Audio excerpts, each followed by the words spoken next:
أعوذ بالله من الشيطان الرجيم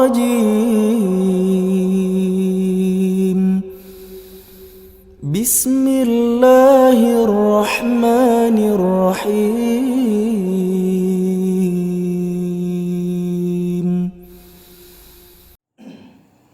Bismillahirrahmanirrahim.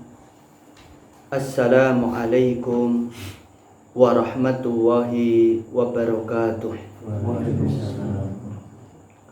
Innal hamdalillah nahmaduhu wa nasta'inuhu wa nastaghfiruh wa na'udzu billahi min sururi anfusina wa min sayyiati a'malina.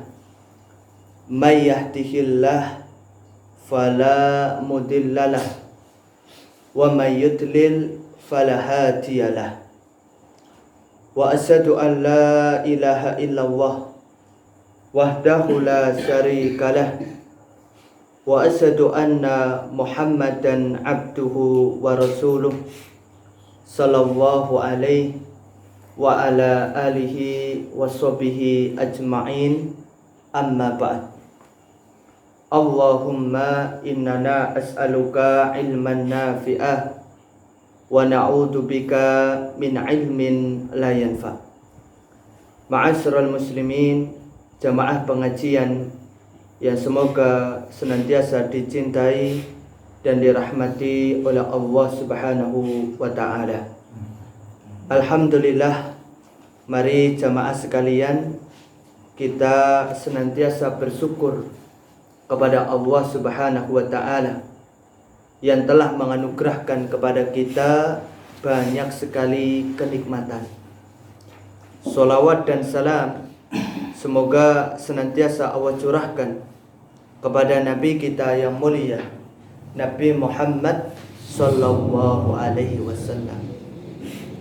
Jamaah rahimakumullah, materi pengajian kita malam hari ini tidak melanjutkan dulu pembahasan tentang masalah tauhid, tapi insya Allah kita akan membahas tentang masalah taubat.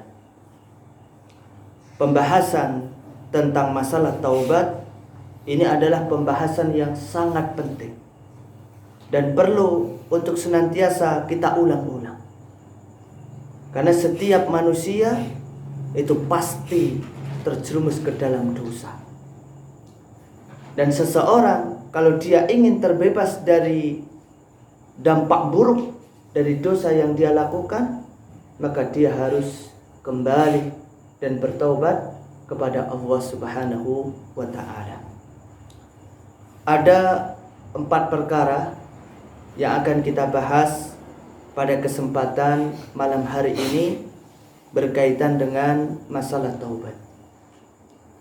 Perkara yang pertama, kita akan membahas tentang setiap manusia pasti pernah melakukan dosa. Yang kedua, kita akan membahas tentang dahsyatnya azab api neraka. Kemudian yang ketiga, kita akan membahas tentang keutamaan bertaubat. Kemudian yang keempat, kita akan membahas tentang syarat-syarat diterimanya taubat. Kita masuk pembahasan yang pertama, yaitu setiap manusia pasti pernah melakukan dosa. Jamaah rahimakumullah, bagaimanapun kita berusaha untuk menjauhi dosa dan maksiat, maka suatu saat kita pasti akan terjatuh ke dalam dosa. Rasulullah sallallahu alaihi wasallam bersabda di dalam hadis yang hasan yang diriwayatkan oleh Ibnu Majah. Kata Nabi sallallahu alaihi wasallam, "Kullu ibni Adam khata' wa khairul khata'ina at-tawwabun." Seluruh anak Adam berdosa, dan sebaik orang yang berdosa adalah yang bertaubat. Hadis ini, jamaah rahimakumullah, menjelaskan kepada kita bahwa manusia itu pasti melakukan dosa. Dan sebaik-baik orang yang melakukan dosa adalah orang yang mau bertobat kepada Allah Subhanahu wa taala. Kemudian juga disebutkan di dalam hadis yang diriwayatkan oleh Imam Muslim, hadis qudsi, Rasulullah sallallahu alaihi wasallam bersabda, Allah taala berfirman, "Wahai hamba-hambaku, sesungguhnya kalian berdosa siang dan malam, dan aku maha mengampuni dosa, maka mintalah ampunan kepadaku. Niscaya aku akan mengampuni kalian." Hadis ini juga menjelaskan kepada kita bahwa kita ini adalah makhluk yang banyak melakukan dosa. Siang dan malam kita melakukan dosa dan maksiat. Maka hendaklah kita segera untuk kembali kepada Allah, bertaubat kepada Allah Subhanahu wa taala. Kemudian jemaah rahimakumullah, sekarang kita masuk pembahasan yang kedua, yaitu tentang dahsyatnya azab neraka. Kenapa kita perlu membahas masalah ini? Karena dengan kita mengetahui dan memahami dahsyatnya azab neraka, maka kita akan menjadi takut kepada Allah. Sehingga kita akan kembali kepada Allah. Kita akan bertobat kepada Allah Subhanahu wa taala.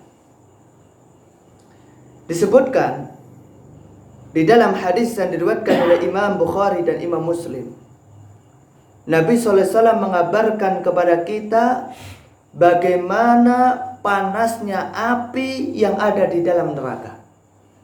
Kata beliau sallallahu alaihi wasallam, "Narukum hadhihi allati yuqidu banu Adam juz'un min sab'ina juz'an min harri jahannam." Api yang dipergunakan untuk memasak oleh anak cucu Adam, panasnya hanyalah bagian dari 70 cabang dari panasnya neraka jahanam. Jadi panas api yang kita gunakan di dunia ini tidak ada apa-apanya dengan panasnya api neraka jahanam. Dan juga disebutkan di dalam hadis riwayat Imam Muslim tentang besarnya neraka jahanam. Nabi SAW bersabda, "Yu'ta bi jahannama yawma idin laha sab'una alfa zimamin ma'a kulli zimamin sab'una alfa malakin yajurrunaha." Neraka jahanam kelak akan didatangkan pada hari kiamat dengan ditarik oleh 70.000 tali. Dan pada setiap ujung tali tersebut ada 70.000 malaikat yang menariknya. Ini menggambarkan kepada kita bagaimana besarnya neraka jahanam ketika didatangkan oleh Allah Ta'ala pada hari kiamat. Dan pada hari itu manusia baru sadar, baru ingat dengan segala perbuatannya ketika di dunia. Sehingga banyak manusia ketika itu menyesal. Allah Ta'ala berfirman dalam Quran surat Al-Fajr ayat nomor 23. Kata Allah Ta'ala, "Waji'a yawma idzin bi jahannam." Dan pada hari itu diperlihatkan neraka jahanam. Yawma idzin yatadzakkarul insanu wa anna lahu dzikra. Dan pada hari itu ingatlah manusia, akan tetapi tidak berguna lagi mengingat itu baginya. Banyak manusia ketika hari kiamat itu menyesal dengan amal-amal perbuatan yang pernah dia lakukan ketika di dunia. Tapi penyesalan mereka ketika di akhirat tersebut tidak ada faedahnya. Adapun penyesalan kita di dunia ini atas dosa-dosa yang pernah kita lakukan bermanfaat. Adapun penyesalan kita di akhirat nanti tidak bermanfaat. Kemudian juga disebutkan di dalam hadis riwayat Imam Muslim. Hadis dari sahabat Abu Hurairah radhiyallahu anhu. Beliau bercerita, pada suatu hari kami pernah bersama Rasulullah sallallahu alaihi wasallam.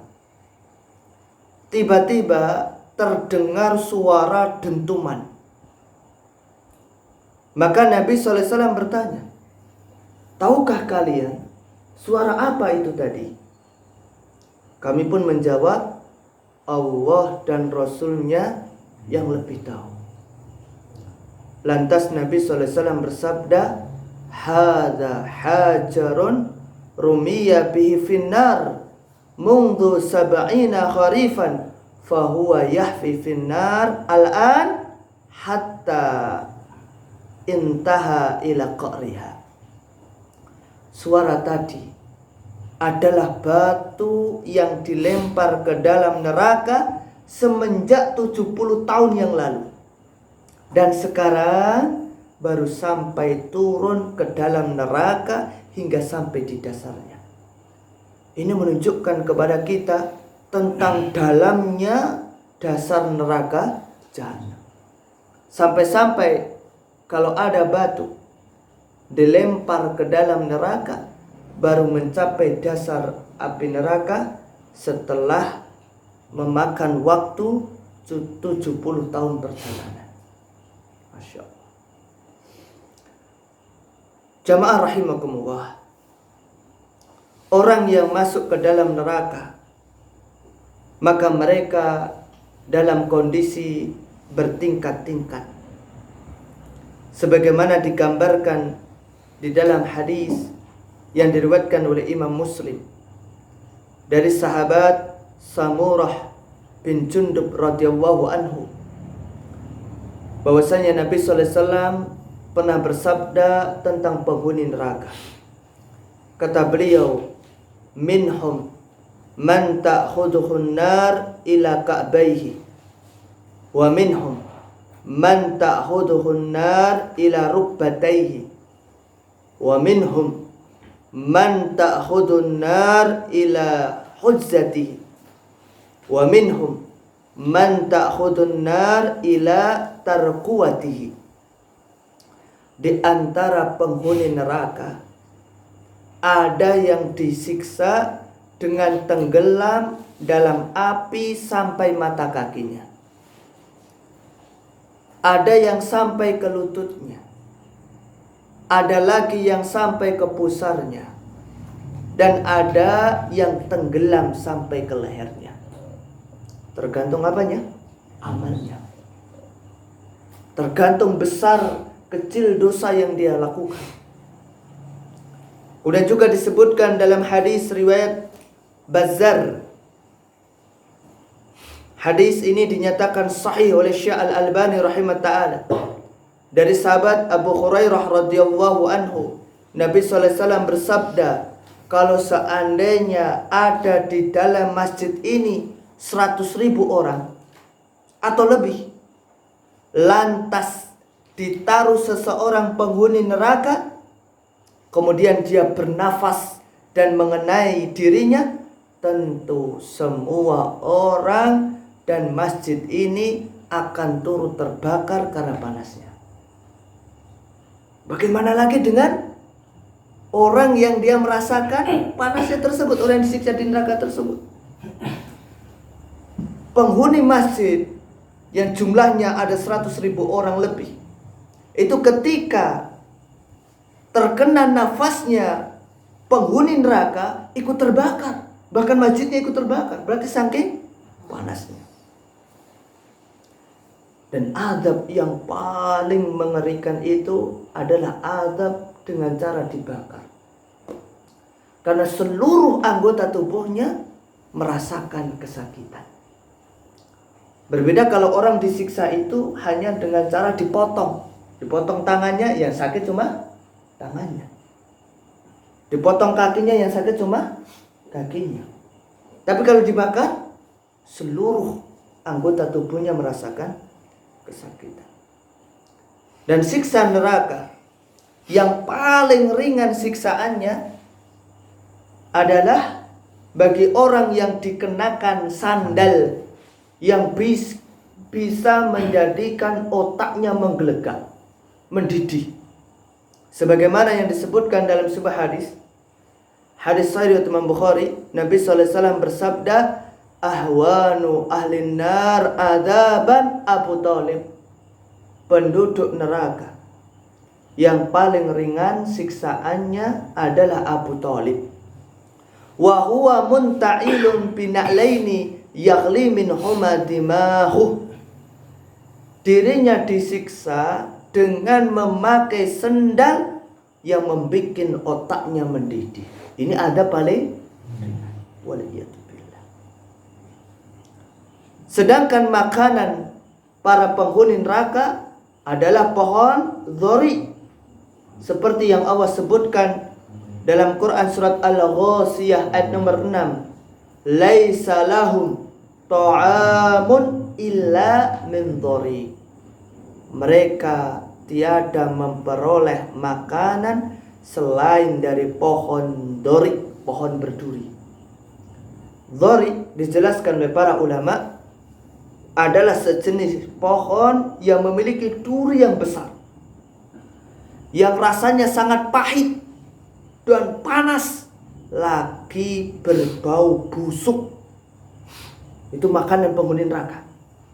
Di samping itu ada lagi makanan yang menjadi santapan penghuni neraka, yaitu zakum.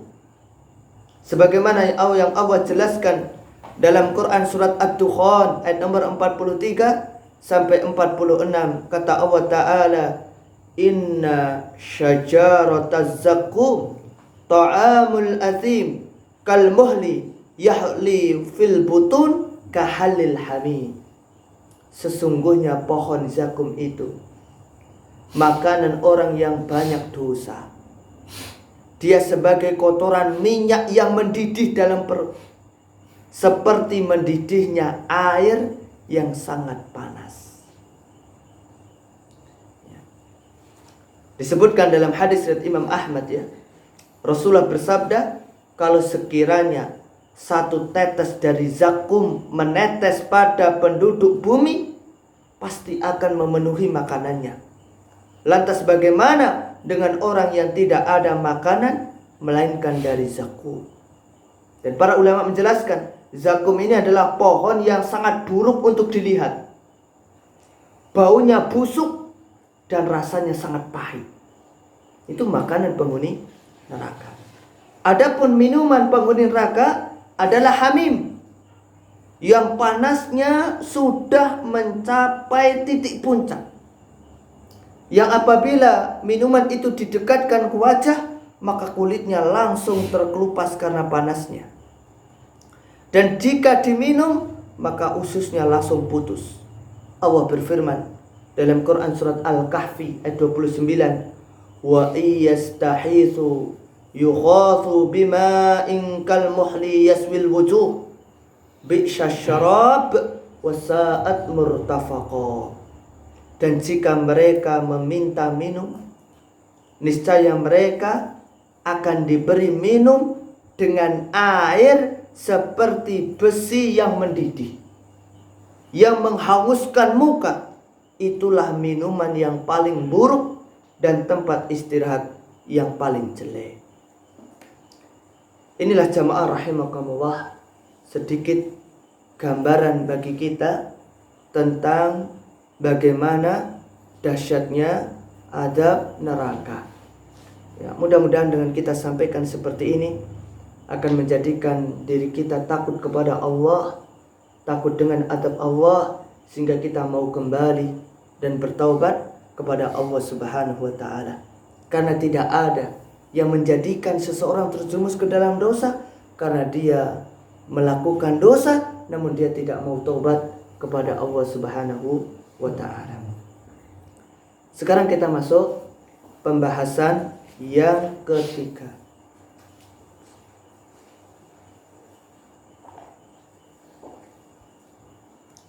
Pembahasan yang ketiga yaitu tentang keutamaan bertaubat.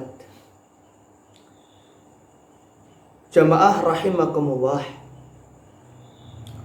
orang yang bertaubat kepada Allah akan mendapatkan banyak sekali keutamaan. Di antaranya yang pertama, orang yang bertaubat meraih cinta Allah. Allah Ta'ala berfirman di dalam Quran surat Al-Baqarah ayat nomor 222. Kata Allah Ta'ala, innallaha yuhibbut tawwabin wa yuhibbul mutatahhirin. Sesungguhnya Allah mencintai orang-orang yang bertaubat dan mencintai orang-orang yang mensucikan diri. Ma'asyiral muslimin, kalau kita ingin mendapatkan cintanya Allah, maka hendaklah kita bertaubat kepada Allah Subhanahu wa taala. Kemudian di antara keutamaan taubat yang kedua, orang yang bertaubat didoakan oleh para malaikat agar diampuni, dilindungi dari adab neraka dan dimasukkan ke dalam surga. Jemaah rahimakumullah, ketika kita bertobat kepada Allah, maka para malaikat akan berdoa kepada Allah agar dosa-dosa kita diampuni, agar kita dilindungi dari adab neraka, dan agar kita dimasukkan ke dalam surga. Dan doa malaikat adalah doa yang mustajab, karena malaikat adalah makhluk yang dekat dengan Allah. Malaikat adalah makhluk yang mulia. Allah Ta'ala berfirman di dalam Quran surat Ghafir ayat 7-8. Kata Allah Ta'ala, alladzina yahmiluna al-'arsy wa man hawlahu yusabbihuna bihamdi rabbihim wa yu'minuna bih wa yastaghfiruna lilladzina amanu rabbana wasi'ta kulla shay'in rahmatan wa ilman faghfir lilladzina tabu wattaba'u sabilaka wa qihim adzabal jahim. Malaikat-malaikat yang memikul arsy dan malaikat yang berada di sekelilingnya bertasbih memuji Rabb-nya, dan mereka beriman kepada Allah serta meminta ampunan bagi orang-orang yang beriman seraya mengucapkan, ya Rabb kami, rahmat dan ilmu Engkau meliputi segala sesuatu, maka berilah ampunan kepada orang-orang yang bertaubat dan mengikuti jalan Engkau, dan peliharalah mereka dari adab neraka yang menyala-nyala. Rabbana wadkhilhum jannati adnil lati wa'adtahum wa man salaha min abaihim wa azwajihim wa dzurriyyatihim innaka antal azizul hakim. Ya Rabb kami, dan masukkanlah mereka ke dalam surga Aden yang telah Engkau janjikan kepada mereka, dan orang-orang soleh di antara bapak-bapak mereka dan istri-istri mereka dan keturunan mereka semua. Sesungguhnya Engkau yang maha perkasa lagi maha bijaksana. Ayat ini menjelaskan kepada kita bahwasanya orang yang bertobat kepada Allah dia akan didoakan oleh malaikat. Yaitu malaikat berdoa agar orang yang bertobat tersebut diampuni dosanya, agar dilindungi dari azab neraka, dan agar dimasukkan ke dalam surga. Kemudian jamaah rahimakumullah, di antara keutamaan taubat, orang yang bertaubat ditambah rizkinya oleh Allah Subhanahu wa ta'ala. Ada sebuah kisah yang sangat menarik,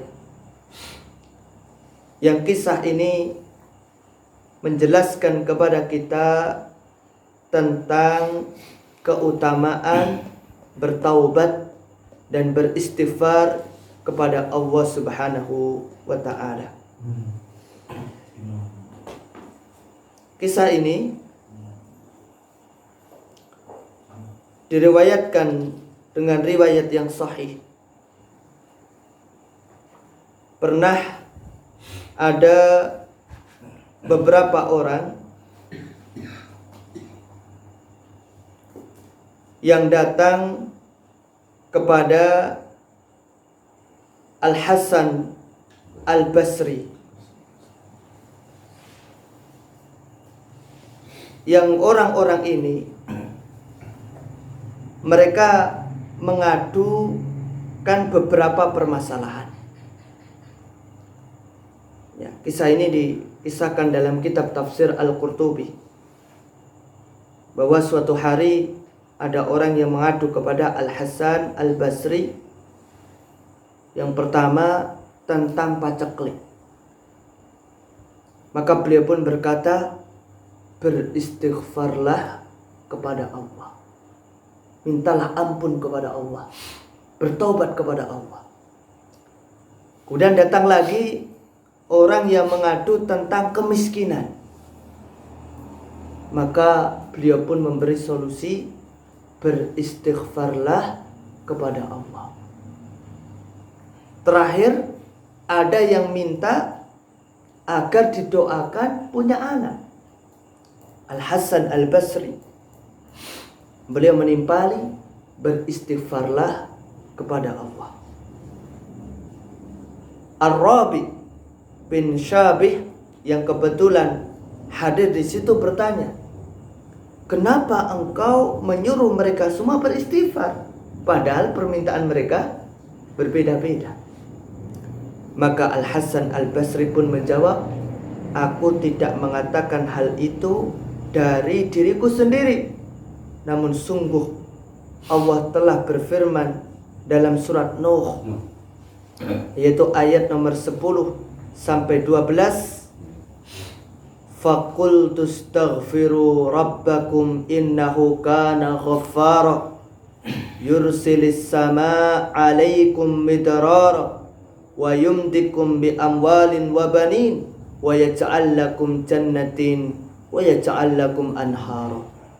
Aku Nabi Nuh berkata pada mereka, beristighfarlah kepada Rabb kalian, sungguh Dia Maha Pengampun, niscaya Dia akan menurunkan kepada kalian hujan yang lebat dari langit, dan Dia akan memperbanyak harta serta anak-anakmu, juga mengadakan kebun-kebun dan sungai-sungai untukmu.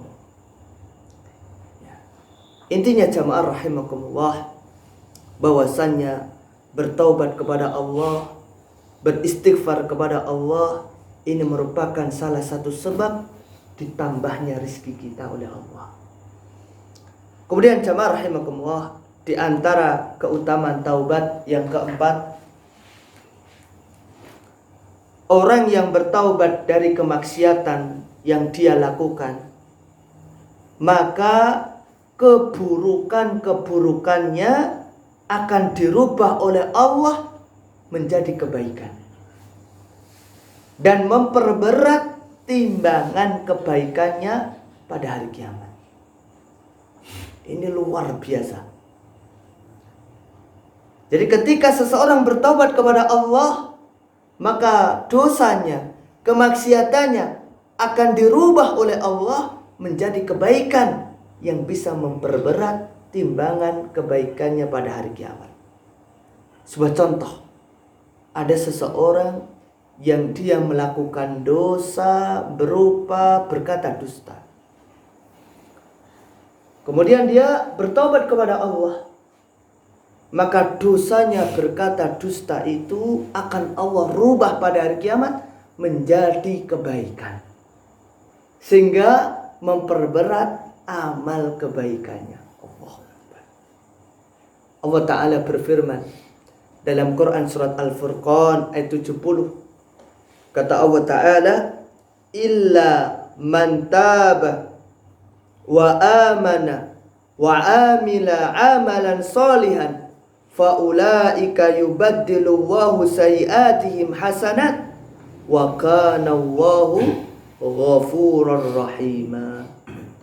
Kecuali orang-orang yang bertaubat, beriman, kejahatan mereka diganti Allah dengan kebajikan, dan adalah Allah Maha Pengampun lagi Maha Penyayang. Dalam hadis riwayat Imam Muslim, Rasulullah bersabda, sesungguhnya aku mengetahui penduduk surga yang paling terakhir masuk surga, dan penduduk neraka yang paling terakhir keluar dari neraka. Seorang laki-laki yang dihadirkan pada hari kiamat. Maka dikatakan, paparkanlah kepadanya dosa-dosa kecilnya, dan sembunyikanlah dulu dosa-dosa besarnya. Maka dipaparkanlah kepadanya dosa-dosa kecilnya. Maka dikatakan, kamu telah melakukan pada hari itu demikian dan demikian, pada hari itu demikian dan demikian. Maka dia berkata, benar. Dia tidak mampu mengelak. Sementara dia khawatir jika dibentangkan kepadanya dosa-dosa besarnya. Maka dikatakan kepadanya, sesungguhnya bagi kamu setiap keburukan yang kamu lakukan digantikan posisinya dengan kebaikan. Dirubah ternyata, dosa-dosanya dirubah menjadi kebaikan.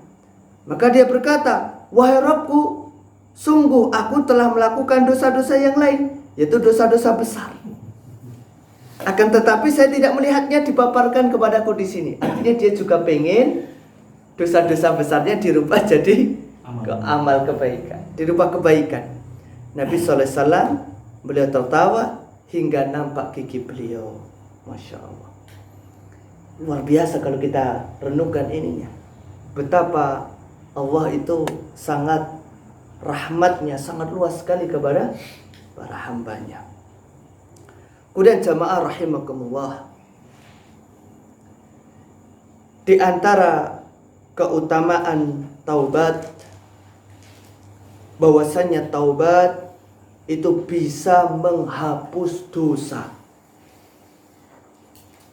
Bahkan orang yang bertaubat itu seolah-olah dia tidak berdosa. Di dalam hadis yang diriwayatkan oleh Ibnu Majah, hadis sahih, Nabi SAW bersabda, at-taibu minadz-dzambi kaman la dzambalahu. Orang yang bertaubat dari dosa seolah-olah dia tidak berdosa. Jadi orang yang bertaubat kepada Allah, dosanya dihapus oleh Allah, sehingga seakan-akan dia adalah orang yang tidak pernah melakukan dosa. Dan Allah berjanji akan menerima taubat orang-orang yang bertaubat. Allah berfirman di dalam Quran surat At-Taubah ayat 104. Kata Allah Ta'ala, alam ya'lamu anna Allaha huwa yakbalu taubata an ibadih wa ya'khudhu sadaqat wa anna Allaha huwa tawwabur rahim. Tidaklah mereka mengetahui bahwasanya Allah menerima taubat dari hamba-hambanya dan menerima zakat, dan bahwasanya Allah Maha menerima taubat lagi Maha penyayang. Jadi kalau kita bertobat kepada Allah, pasti taubat kita diterima. selama nyawa kita belum sampai kerongkongan. Dan selama matahari itu belum terbit dari arah barat. Sebagaimana disebutkan di dalam hadis riwayat Imam At-Tirmizi, dan beliau mengatakan hadisnya hasan. Nabi SAW bersabda, Inna Allaha azza wa jal yaqbalu taubatal abdi ma lam yugharghir. Sesungguhnya Allah azza wa jal menerima taubat setiap hamba sebelum nyawanya sampai di kerongkongan. Kalau nyawa sudah sampai di kerongkongan, maka taubatnya tidak diterima lagi. Kemudian Nabi SAW juga bersabda dalam hadis riwayat Imam Muslim, Man taba qabla an tadlu'a samsu min maghribiha taballahu alaih. Barang siapa yang bertaubat sebelum matahari terbit dari tempat terbenamnya, maka Allah menerima taubatnya. Oleh karenanya mari jamaah rahimakumullah, sebelum terlambat kita segera bertaubat kepada Allah, meminta ampun kepada Allah atas semua dosa yang pernah kita lakukan. Karena ketika nyawa kita sudah sampai kerongkongan, maka sudah tidak ada lagi kesempatan bagi kita untuk bertobat kepada Allah. Dan taubat ini jalan selamat. Kalau kita bertobat kepada Allah, kita akan selamat. Di dunia kita akan selamat, di alam kubur kita akan selamat, dan di akhirat kita akan selamat. Tapi kalau kita tidak mau bertobat kepada Allah, maka kita akan celaka. Kita akan binasa di dunia, di alam kubur, dan di akhirat nanti. Waliyatubillah. Kemudian jamaah rahimakumullah, sekarang kita bahas tentang syarat diterimanya taubat.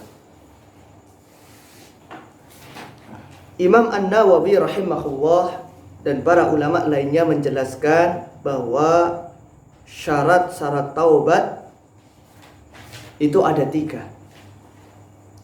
Yang pertama al-iqla, yaitu orang yang berbuat dosa harus berhenti dari perbuatan dosa dan maksiat yang pernah dia lakukan. Jadi orang yang berbuat dosa harus berhenti dari perbuatan dosa dan maksiat yang pernah dia lakukan. Sebuah contoh, seseorang dia berkata dusta, maka dia harus berhenti kalau pengen taubat, berhenti dari berkata dusta. Seseorang melakukan dosa zina, maka dia kalau mau taubat, dia harus berhenti dari melakukan perbuatan zina. Seseorang dia ghibah, kalau dia mau taubat, maka dia harus berhenti dari dosa ghibah. Seseorang dia mencuri, kalau dia mau taubat, dia harus berhenti dari dosa mencuri. Maka tidak dinamakan taubat dan tidak diterima taubat kalau seseorang bertaubat tapi dia masih melakukan dosa-dosanya, tidak mau berhenti. Yang kedua, an-nadam, yaitu dia harus menyesali perbuatan dosanya itu. Kalau dia melakukan dosa, berbohong, meninggalkan sholat, berzina, dan yang lainnya, maka dia harus berhenti. Setelah, bukan hanya berhenti, dia juga harus menyesal. Kemudian yang ketiga, al-azmu, yaitu harus mempunyai tekad yang kuat untuk tidak mengulangi perbuatan itu. Apabila perbuatan dosanya itu ada hubungannya dengan orang lain, maka di samping 3 syarat di atas ditambah 1 syarat lagi, yaitu harus ada pernyataan bebas dari hak kawan yang dirugikan itu. Jika yang dirugikan itu hartanya, maka hartanya harus dikembalikan. Jika berupa tuduhan jahat, maka dia harus minta maaf. Dan jika berupa ghibah atau umpatan, maka dia harus bertobat kepada Allah. Dan di sini para ulama berbeda pendapat. Saya bacakan perbedaan pendapat di kalangan para ulama tentang dosa ghibah yang sering sekali kita terjerumus ke dalamnya.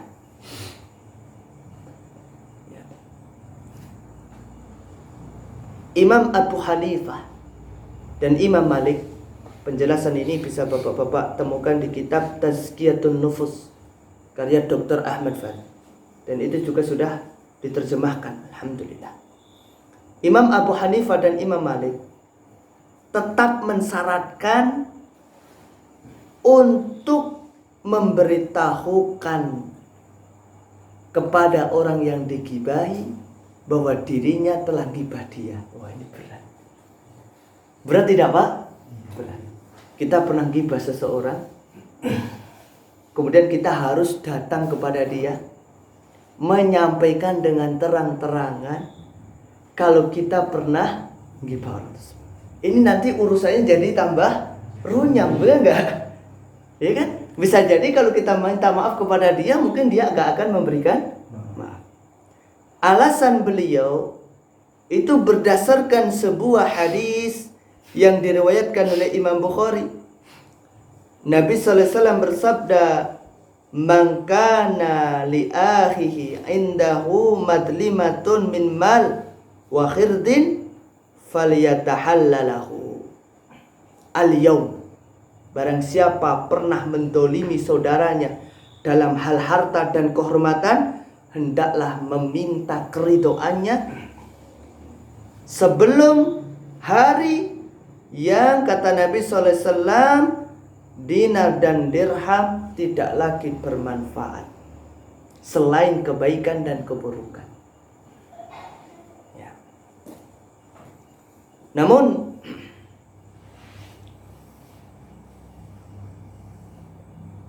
pendapat yang lain itu tidak harus memberitahukannya, tetapi cukuplah baginya bertobat kepada Allah dan mengungkapkan kebaikan orang yang digibahi atau dituduhnya, ya, ketika mereka tidak ada di hadapannya. Dan dia juga hendaknya meminta ampunan kepada Allah bagi orang-orang yang pernah dia gibahi. Ini pendapatnya Syekhul Islam Ibnu Taimiyah. Alasannya, kalau kita memberitahukan kepadanya, ini tidak mengandung unsur kebaikan sama sekali, malah justru akan menjadi tambah permusuhan. Maka taubat dari dosa ghibah, kita bertobat kepada Allah dengan memenuhi 3 syarat tadi, ditambah 1 syarat lagi, yaitu kita banyak mendoakan kebaikan bagi orang yang pernah kita ghibahi, dan kita berusaha untuk memperbaiki namanya. Ya. Tapi kalau orang yang kita ghibahi itu ternyata sudah tahu kalau kita ghibahi, datang minta maaf. Ini wajib. Ya. Demikian jemaah rahimakumullah, ya, pembahasan kita, ya, tentang masalah taubat. Dan kita juga disunahkan, ya, sebenarnya untuk mengerjakan sholat taubat 2 rakaat apabila kita melakukan dosa dan maksiat. Ya. Mudah-mudahan pengajian kita malam hari ini bermanfaat, dan kita berdoa kepada Allah, mudah-mudahan kita menjadi hamba Allah yang senantiasa bertobat kepadanya. Amin. Ya. Demikian saja kita akhiri. Subhanakallahumma wa bihamdika asyhadu an la ilaha illa anta astaghfiruka wa atubu ilaik. Wassalamualaikum warahmatullahi wabarakatuh.